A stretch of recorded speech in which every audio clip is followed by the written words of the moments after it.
So this is going to be a relaxing French studying session, or more just of listening to a language you do or not understand. And also I've changed a little thing. That's my studio, my background. Normally I'm the other way around.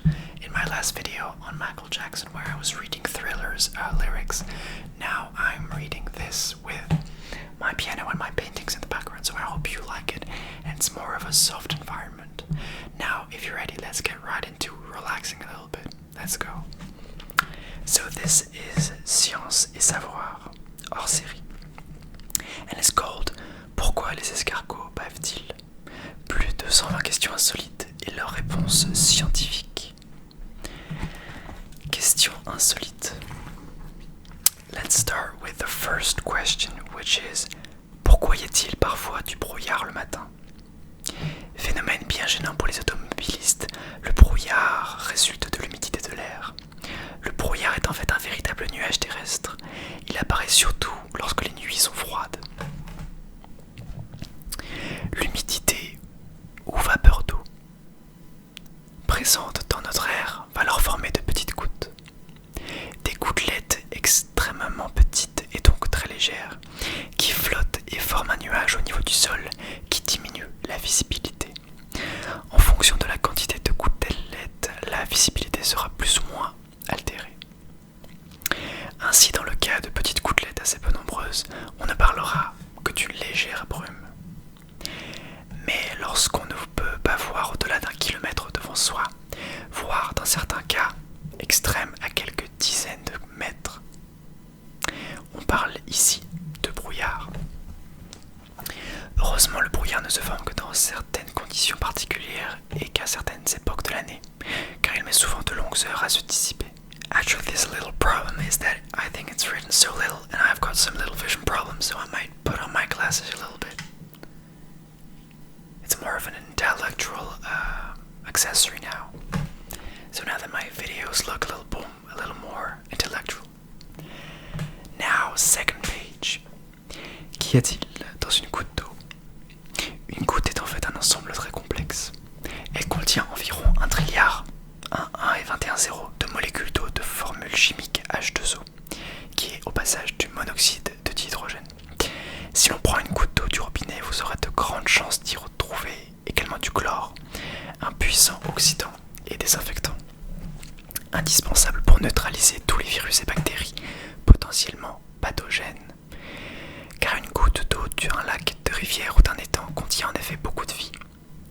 Par exemple des algues bleues, des bactéries aquatiques microscopiques qui vivent dans l'eau de surface ou d'autres organismes unicellulaires comme des paramécies ou des micro-vers nématodes. There are a lot of terms that I don't understand, and I've got some little problems to read because I think it's like midnight here, so excuse me for all of that gibberish. But you know what? As long as it's relaxing, what can I say? Quant à l'eau de pluie, elle est susceptible de se charger, lors de son passage dans l'atmosphère, de métaux, de matières organiques, de micro-polluants organiques ou de micro-organismes. Mieux vaut donc ne pas la boire. I hope you can learn some few things in another language, especially some scientific terms and words that might not be easy to understand if you're not French. Now, third page of the question insolite. L'homme a-t-il exploré toute la surface du globe? Toute notre surface. Les spécialistes des hominidés en sont à peu près certains. L'homme est déjà passé un peu partout depuis qu'il existe, c'est-à-dire depuis près de 300 000 ans. En effet, l'homme est curieux et s'est aventuré dans beaucoup de zones peu accessibles, à l'exception peut-être de certains sommets trop inhospitaliers, peut-être certaines forêts primaires d'Amazonie ou de Patagonie conservent-elles encore quelques secrets, ainsi que dans certains lieux souterrains, comme des vastes réseaux de grottes, la plus grande du monde étant située à Bornéo, avec une superficie de presque 170 km². De plus, de nos jours, si l'on peut se rendre partout, les satellites nous donnent, eux, des détails de chaque centimètre carré sur notre Terre. On peut peut ainsi dire que toutes les régions du monde ont été cartographiées. Les fonds marins toutefois restent, quant à eux, en majeure partie inconnus. Les 3/4 du plancher océanique n'ont jamais été observés. And not a lot of people know that, but that's actually right.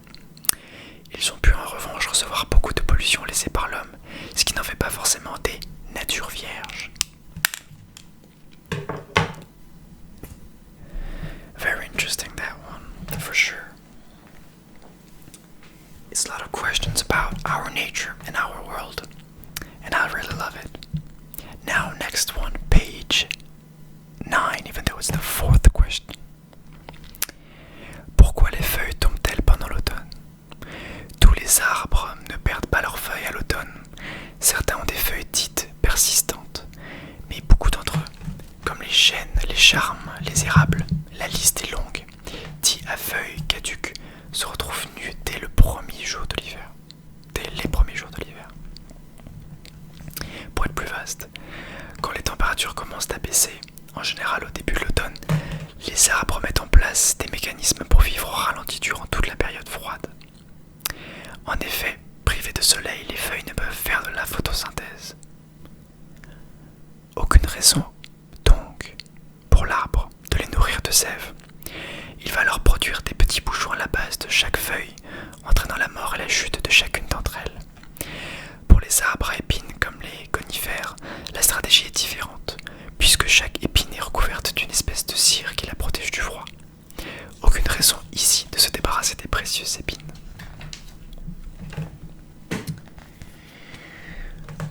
Now, why is water something that any organism or living thing needs on our planet? In French, that gives. Pourquoi l'eau est-elle indispensable à la vie sur une planète? What do you think?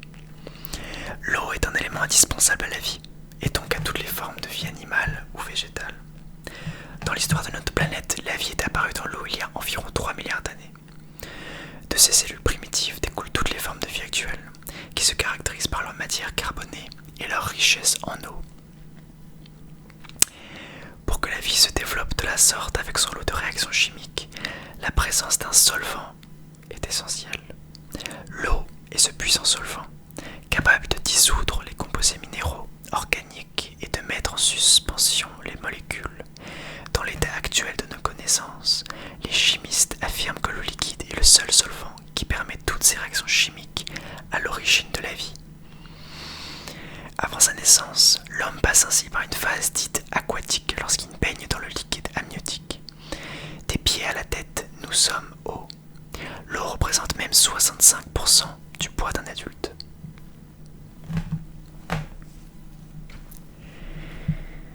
That's fascinating, actually. Really, it's a good book. If you know how to speak French, I don't know if it exists in English, but if you got a little book about scientific facts, really, sometimes it can seem interesting to read. But now we're on to our next fact. Pourquoi les couchers du soleil ont-ils parfois une couleur rose? La lumière solaire est une lumière blanche, qui est en fait composée d'un mélange de lumière rouge, orange, jaune, verte, bleue et violette. By the way, just take a deep breath in before I continue. I'm going to guide you. Breathe in for like 6 seconds. Hold for 2 seconds. And then breathe out for 8 seconds. Like a balloon. And now you'll feel even more relaxed. Because I'm not sure that all of these scientific facts are maybe that relaxing, so a little breath sometime is good for you. Let's continue, I should say. Quand cette lumière blanche du soleil rencontre l'atmosphère terrestre, elle percute les gaz qui la constituent. C'est le bleu qui est davantage dispersé par l'atmosphère, donnant sa couleur bleue au ciel en pleine journée. Mais lors des couchers de soleil, les teintes peuvent beaucoup changer, allant du rose à l'orange. En réalité, la lumière solaire effectue un trajet plus long à travers l'atmosphère lorsque le soleil se couche qu'en pleine journée. Elle va également rencontrer des pollens et des poussières, parfois originaires des milieux milieu désertique. Dans ces conditions, la diffusion de la lumière change. Ainsi, au lever comme au coucher du soleil, la couleur du ciel peut virer au rose, à l'orange ou au rouge. Unique effet positif de la pollution, ce phénomène peut être aussi accentué par les particules polluantes de notre air. Now, when and how will our Earth disappear? Comment et quand disparaîtra la Terre? Les scientifiques ont établi plusieurs scénarios qui pourraient conduire à la fin de notre planète. Par exemple, un astéroïde géant pourrait percuter notre planète. Si la Terre pourrait, a priori, s'en remettre, un tel scénario tuerait en revanche toute forme de vie terrestre après toute une cascade d'événements. On sait en outre que notre Soleil aura épuisé toutes ses réserves d'énergie, son hélium, dans 5 à 7 milliards d'années environ. Il se transformera alors en géante rouge et se mettra à grossir, multipliant son rayon par 1000. Les températures sur Terre deviendront intenables pour n'importe quelle forme de vie, ce qui paraît logique. Mais les scientifiques estiment que la vie aura disparu bien avant cette date. Un scénario prédit en effet que le dioxyde de carbone nécessaire à la photosynthèse des plantes et donc à la production d'oxygène viendra à manquer d'ici 1 milliard d'années. Sans oxygène, les conséquences sur la biosphère seront irrémédiables. C'est la mort assurée pour tous les végétaux et animaux. Maintenant, comment se sont formées les montagnes, d'après vous? La formation des plus hauts sommets de la planète a trouvé une explication lorsque les scientifiques ont mis en évidence la tectonique des plaques. Tous les mécanismes de formation et de déformation des montagnes sont liés à ce principe.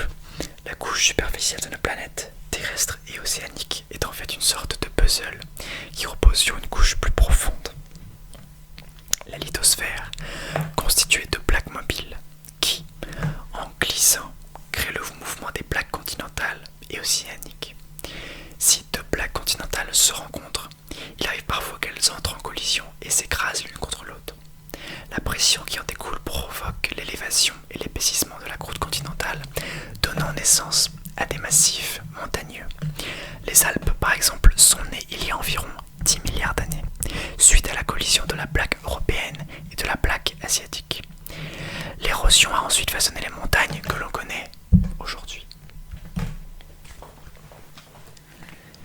Really, this is kind of an interesting book to read. I think it's a good idea that I did this video because I don't think I often take the time to read books like this, but doing ASMR at the same time was a good idea. So let's continue because I'm kind of intrigued now. Quel est le secret de résistance des arbres millénaires? La plupart des arbres sont capables, si les conditions environnementales sont bonnes, de dépasser les 100 ans. Mais certaines espèces figurent de championnes. Aujourd'hui, on trouve par exemple un olivier vieux de 3000 ans en Crète, un if vieux de 4000 ans au Pays de Galles, ou encore un pin qui dépasse les 4800 ans aux États-Unis, en Californie. Selon des scientifiques qui ont étudié son système racinaire, un épicéa serait même âgé de près de 10 000 ans en Suède. That's a tree that's more than 10,000 years old in Sweden. It's kind of impressive. Les séquoias sont parmi les arbres qui vivent le plus longtemps au monde. Certains spécimens seraient âgés entre 3000 et 4000 ans et affichent des dimensions impressionnantes, plus de 100 mètres de haut et des troncs dont le diamètre peut largement dépasser les 12 mètres. Les arbres adoptent des moyens complexes pour augmenter leur durée de vie, notamment en créant des pousses sur de vieux troncs qui sont presque morts, un peu comme si, proche de la mort, l'arbre était capable de se cloner lui-même pour continuer à vivre. Maintenant, pourquoi les arbres s'arrêtent-ils de grandir? Si certains arbres ont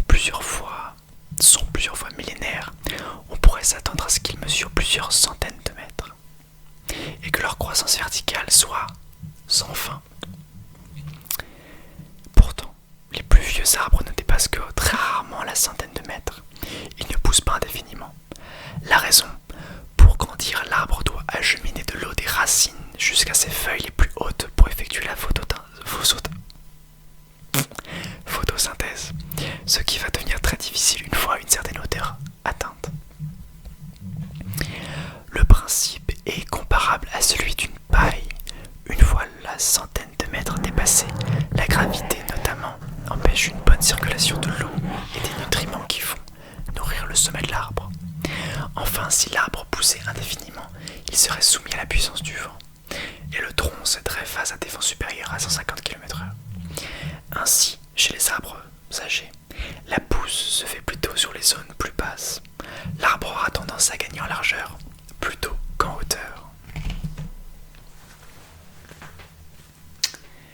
Now I'm going to take one. I don't know how to say this. How do you say this in English? I'm going to take one. Let's say in French, par hasard. So.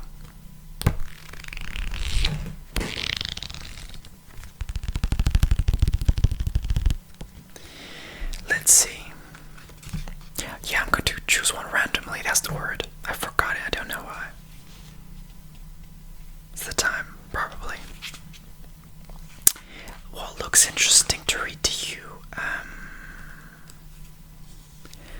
Quelle est la cellule la plus grosse du corps humain? That's a good anatomy question. La cellule confère la fonction mais aussi la structure de tous nos organes et contient les chromosomes, autrement dit le matériel génétique de l'être humain. Mais parmi les milliards de cellules présentes dans notre corps, il existe une grande diversité. Elles mesurent en général une ou plusieurs dizaines de micromètres, millièmes de millimètres si jamais. On ne peut donc pas les voir à l'œil nu. Elles sont différentes formes. Cellules rondes, cellules musculaires en forme de bâton, cellules dites étoilées pour les cellules du système nerveux. Sorry for that one. La plus petite cellule de notre corps est la gamète masculin. Le spermatozoïde, il ne mesure environ que 5 micromètres et possède aussi un flagelle d'environ 50 micromètres. La plus grosse cellule est la gamète féminin, c'est-à-dire l'ovule. Elle atteint une taille de 120 micromètres de diamètre au moment de l'ovulation. Quant aux cellules les plus longues, il s'agit des cellules nerveuses qui peuvent mesurer plus d'1 mètre. I think I don't have a lot of battery left for my microphone. I'm very sorry, but I think it's been 16 or 17 minutes, so I'm going to be quick and do 2 more. If you're ready, join me and let's finish this together. Why do we have hair? Why not? Pourquoi a-t-on des poils? Les poils qui recouvrent notre corps poussent sous l'effet des hormones mâles, comme les femmes sécrètent, mais en quantité différente. Ces poils sont en quelque sorte les vestiges de la pilosité de nos ancêtres préhistoriques qui vivaient nus ou pendant longtemps beaucoup moins habillés que nous. La pilosité était donc, comme chez beaucoup d'animaux actuels, un moyen de se protéger du froid et de d'autres agressions extérieures, en particulier au niveau des aisselles et des zones génitales. Ils auraient également pour fonction de capter certaines odeurs et jouer un rôle dans l'attraction sexuelle. Les poils que nous avons dans le nez ou les oreilles, enfin, permettent de filtrer les poussières. Le rôle protecteur des poils a aujourd'hui beaucoup diminué grâce aux vêtements que nous portons. Les cheveux, comme les poils, sont dépourvus de terminaisons nerveuses, ce qui nous permet de les couper sans douleur. I love this, it's kind of interesting. Oh, I like that one. Why is sport good for us? That's a question a lot of people ask, especially when they don't know if they want to start sport or not. Pourquoi faire du sport nous fait du bien? I just thought that making sport is sweating, and sweating actually eliminates toxins from your body. I'm not a great biologist, but I think that's why it's good for our body, along with a lot of different other things like having better health in general. But I'm going to read this in French, of course. Alors, faire du sport est souvent synonyme d'une sensation de bien-être. Malgré la fatigue et l'intensité de l'effort physique, le sport agit incontestablement sur le moral. Tout cela est dû à des réactions chimiques dans notre organisme. Notre corps produit des endorphines, aussi appelées hormones du bonheur, libérées par le cerveau puis diffusées dans tout le système nerveux. Cela influe sur notre humeur en produisant un effet euphorique, capable de réguler l'angoisse et le stress. L'activité physique physique permet également de sécréter de la sérotonine, une hormone qui influe sur la régulation de l'humeur. Elle aurait aussi ainsi des vertus antidépressives et pourrait même agir comme antidouleur, puisqu'en faisant des efforts réguliers et répétés, notre sensibilité à la douleur diminue grâce à ses effets analgésiques. Enfin, le sport permet de se protéger contre les maladies cardiovasculaires et renforce notre système immunitaire. Well, I think that I finished with this book. Actually, there are so many different pages. I think there are there are 120 different questions, and I think we made like 7 or 8. And honestly, it was great. So if you want another video on it, it'd be my pleasure to do so. I hope it relaxed you. I hope to see you very, very soon. I love scratching my microphone. I don't know why. In the meantime, have an amazing day or an amazing night. I'm sure you will. As always, I always want to get away from the microphone. I don't know why. Have an amazing night if you're going to sleep, or an amazing day if you just wanted a little relaxing section from a guy reading things in French. It was a great experience to see you here. I'm very excited to be doing a lot of new videos. It was great seeing you here. See you very, very soon. I'm going to bed right now. See you very, very soon. Bye bye.